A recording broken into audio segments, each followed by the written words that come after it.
नमस्कार, जय हिंद, वंदे मातरम। आप सभी विद्यार्थियों का स्वागत है आपके अपने यूट्यूब प्लेटफॉर्म उदय एजुकेशन और सक्सेस पेपर में।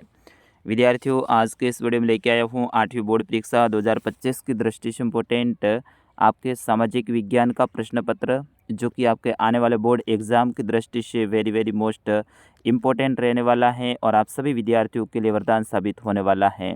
विद्यार्थियों, पूरा का पूरा प्रश्न पत्र मैं उत्तर सहित आपके लिए लेकर आया हूँ और इस वीडियो को आपने अंत तक देख लिया तो इस बार आपको सामाजिक विज्ञान में सबसे बेस्ट स्कोर करने से कोई भी नहीं रोक सकता है। तो विद्यार्थियों, इस प्रश्न पत्र को अंत तक देखें, इसे ज़्यादा से ज़्यादा शेयर और लाइक करें। अभी तक आपने हमारे चैनल को सब्सक्राइब नहीं किया है तो विद्यार्थियों, आपका अपना चैनल है कक्षा 8 की, यहाँ पर पूरी की पूरी तैयारी करवाई जा रही है। तो बिल्कुल आप चैनल को सब्सक्राइब करें और आपके मित्रों को भी बताएं कि उदय एजुकेशन नाम से चैनल है, वहाँ पर आपकी क्लास की तैयारी करवाई जाती है। विद्यार्थियों, इस बार आपके बोर्ड एग्ज़ाम में समय है 3 घंटा 15 मिनट का दिया जाएगा और आपका पेपर है वो 80 नंबर का रहेगा। सबसे पहले जो आपके एग्ज़ाम में खंड आएगा वो आएगा खंड अ। इसके अंतर्गत आपके वस्तुनिष्ठ प्रश्न रहेंगे, यानी अवसर के जो प्रश्न हैं वो रहेंगे।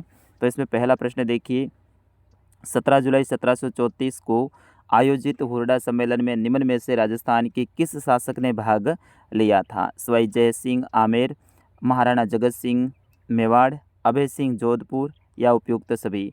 तो इन सभी राजाओं ने भाग लिया था, इसलिए इसका सही आंसर होगा उपयुक्त सभी। जो आपका सही आंसर है वो मैंने रेड कलर में यहाँ पर बताया है। दूसरा प्रश्न है, रॉबर्ट क्लाइव ने हिंदुस्तान के नक्शे बनाने का काम किससे सौंपा था? इरविन, जेम्स मिल, लॉरेंस या जेम्स रेनेल। तो विद्यार्थियों, इसका सही आंसर होगा रॉबर्ट क्लाइव ने हिंदुस्तान का जो मैप है वो बनाने का काम है वो जेम्स रेनेल को सौंपा था, यानी ऑप्शन द इसका सही आंसर। तीसरा प्रश्न है, निम्न में से घुमंतू खेती है, तो झूम खेती है उसे क्या कहते हैं? घुमंतू खेती भी कहते हैं। तो ऑप्शन अ इज सही आंसर। इसको कई सारे जगह पे वालरा भी कहा जाता है, ठीक है, ये भी आप ध्यान रखना। अगला है कि विवादों का निपटारा करने वाली संस्था कौन सी है? तो वो न्यायपालिका है। अगला प्रश्न है, निम्न में से कौन सा मानव निर्मित संसाधन है? तो कैंसर उपचार की जो औषधियाँ हैं ये मानव निर्मित संसाधन हैं।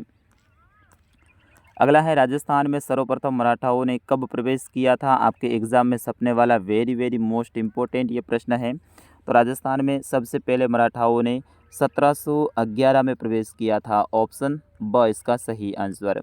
अगला है, जेम्स मिल कहाँ के रहने वाले थे? तो जेम्स मिल हैं वो स्कॉटलैंड के रहने वाले थे। और इनसे संबंधित एक और प्रश्न आएगा, ए हिस्ट्री ऑफ ब्रिटिश इंडिया, यानी ब्रिटिश भारत का इतिहास पुस्तक किसने लिखी? तो वो जेम्स मिल ने लिखी, ये भी आप ध्यान रखना।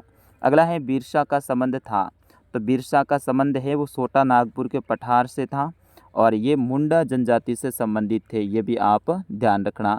और आदिवासी लोग हैं, इन्हें अपना भगवान मानते हैं, ये भी आप याद रखिएगा। अगला प्रश्न है, सत्य व असत्य की पहचान करनी है, जैसे कि मानव संसाधन ही अंतिम संसाधन है, तो बिल्कुल ये सत्य बात है।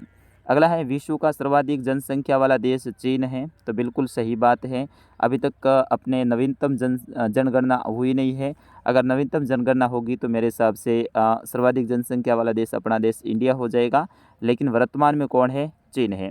अगला है, विषुवत के दक्षिणी की ओर दक्षिण की अपेक्षा उत्तर में कम लोग रहते हैं, तो बिल्कुल ये असत्य है, क्योंकि विषुवत व्रत हैं इसके आप देखोगे तो इसके उत्तर में अधिक लोग रहते हैं जबकि दक्षिण में कम रहते हैं। ये बोल रहा है उत्तर में कम रहते हैं, ये गलत है।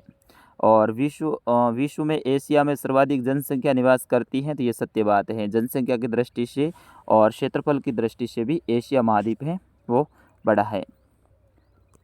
अगला है, निम्नलिखित को सुमेलित कीजिए, तो इसमें आपको मिलान करना है, जैसे कि सोत, तो वह कर जो मराठा अपने भूभाग से बाहर लोगों से वसूलते थे।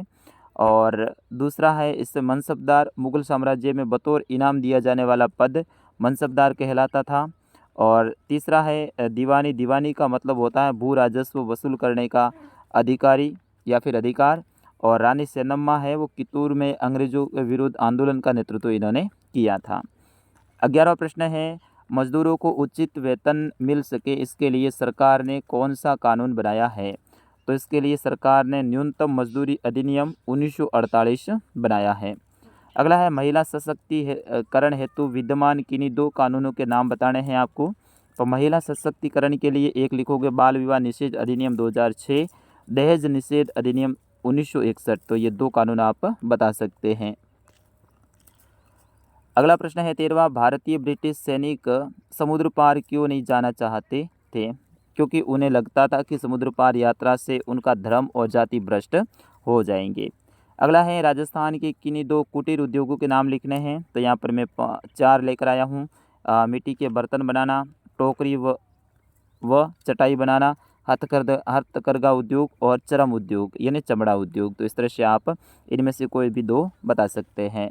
अगला जो आपका आएगा वो आएगा खंड स। इसके अंतर्गत आपके कुछ लघुतरात्मक प्रश्न रहेंगे। उससे पहले मैं आपको बताना चाहूँगा कक्षा 8 के सभी विषय के पेपर आपको डाउनलोड करने हैं। तो आप हमारी वेबसाइट पे जा सकते हैं। आपको गूगल में जाना है और गूगल में जाने के बाद में आपको सर्च करना है उदय स्टडी .in यानी इन उदय स्टडी .in आपको सर्च करना है। वहाँ पर ऊपर जो पट्टी आएगी उसमें कई सारे नाम होंगे। वहाँ पर एक पेपर नाम आएगा, उसके ऊपर क्लिक करना है। वहाँ पर सभी क्लासें खुलेगी, उसमें क्लास 8 के ऊपर आपको क्लिक करना है और जो आपको पेपर डाउनलोड करना है वो आराम से आप वहाँ से कर सकते हैं। और विद्यार्थियों हमारे वेबसाइट की लिंक है मैं इसी वीडियो के डिस्क्रिप्शन में, यानी जो क्लास 8 सामाजिक विज्ञान पेपर जो लिखा हुआ है नाम, इसके ऊपर आप जैसे टच करोगे नीचे विवरण खुलेगा, वहाँ पर भी मैंने दे रखी है। पहले इस पेपर को पूरा देख लीजिए फिर डाउनलोड कीजिए।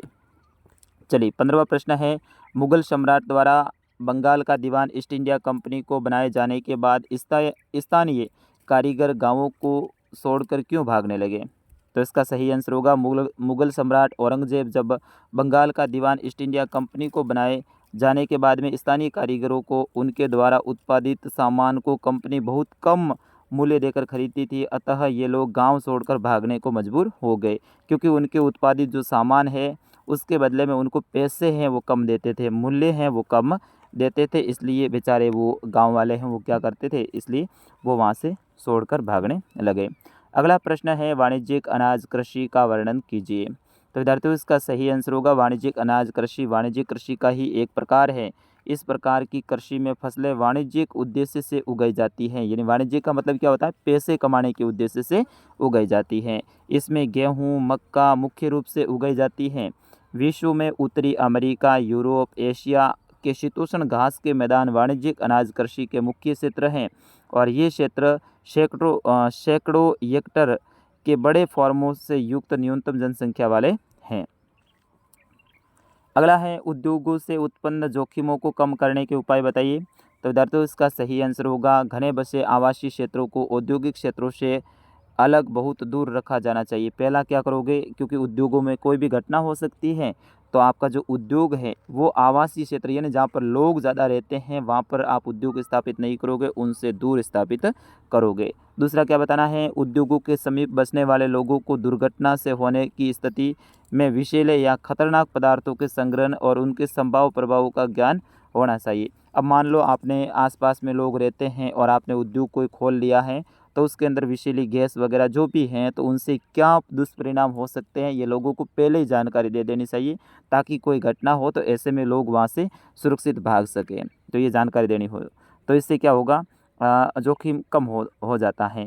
आग की चेतावनी और अग्निशमन की व्यवस्था को उन्नत किया जाना चाहिए। अगर आग लगने की संभावना है तो चेतावनी देनी चाहिए और उसके लिए अग्निशमन यंत्र भी होने चाहिए। और विषैले पदार्थों का भंडारण क्षमता सीमा होनी चाहिए, यानी विषैले पदार्थ है उनको क्षमता से अधिक भंडारण नहीं करना चाहिए, उनके लिए सीमा एक होनी चाहिए, लिमिट होनी चाहिए, तो इससे भी जोखिम कम होता है। और अंतिम है कि उद्योगों में प्रदूषण नियंत्रण के उपाय को उन्नत किया जाना चाहिए। 18वां प्रश्न है, निम्नलिखित तालिका को पूरा कीजिए। जैसे कि लोकसभा व राज्यसभा के सदस्यों को क्या कहते हैं, तो लोकसभा और राज्यसभा के सदस्य है उन्हें सांसद कहा जाता है। दूसरा है, भारतीय लोकतंत्र का सबसे महत्वपूर्ण प्रतीक क्या है, तो वो संसद है, क्योंकि संसद से ही सारा कामकाज चलता है। और भारत कब आज़ाद हुआ, तो 15 अगस्त 1947 को हुआ।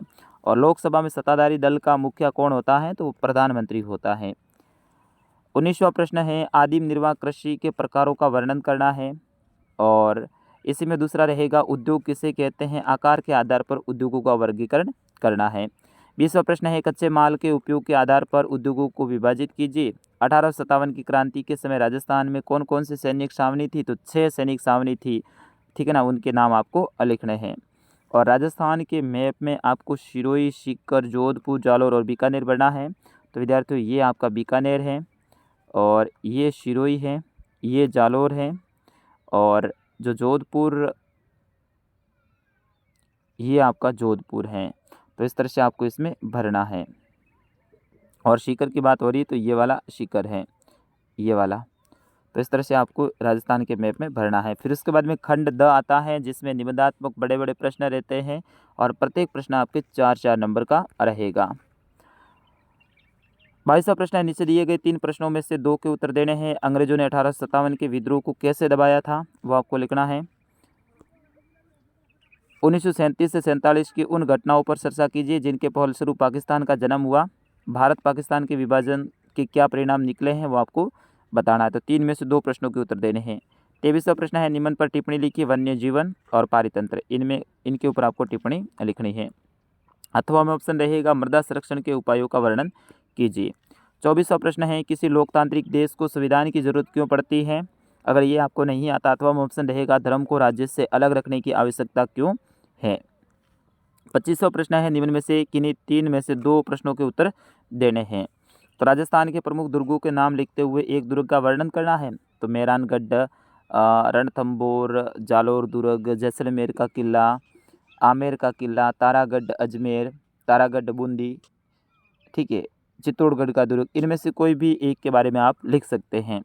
राजस्थान में संगीत कला पर टिप्पणी लिखनी है और ग्राम पंचायत के आय के स्रोत का वर्णन करना, यानी ग्राम पंचायत के में जो पैसे हैं, आय हैं, वो कहाँ से मिलती है वो आपको बताना है। तो विद्यार्थियों इस तरह से आपके कुल 25 क्वेश्चन आएंगे और ये पूरा का पूरा पेपर मैंने आपको बताया है विद्यार्थियों, अच्छे से आपने देखा अंत तक।